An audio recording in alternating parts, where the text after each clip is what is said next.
সাবেক প্রধানমন্ত্রী সংসদে দাঁড়ায় বক্তৃতায় বলেছিলেন 1,54,000 না কত গুলি চালানো হয়েছে। এবার আপনারাই চিন্তা করেন এত গুলি চালানোর পরে কত হতাহত হতে পারে।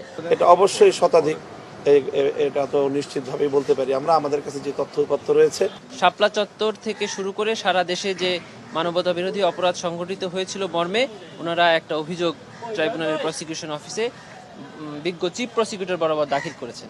আমরা সুনির্দিষ্ট তথ্য এই মুহূর্তে সংখ্যা আমরা বলছি না। এটা অবশ্যই শতাধিক, এটা তো নিশ্চিতভাবেই বলতে পারি আমরা। আমাদের কাছে যে তথ্য উপাত্ত রয়েছে এবং সেই তথ্যগুলো আমরা বিচার কার্যের সুবিধার্থে সবটাই আমরা প্রসিকিউশনকে আমরা প্রোভাইড করবো। আপনাদের নিশ্চয়ই জানা আছে আমাদের এই হত্যাকাণ্ডের পরে তখনকার পেশিস্ট প্রধানমন্ত্রী লেডি প্রধানমন্ত্রী উনি সংসদে দাঁড়ায় বলছিলেন যে আমরা নাকি রং মেখে সেখানে বসা ছিলাম এবং চরম মিথ্যাচার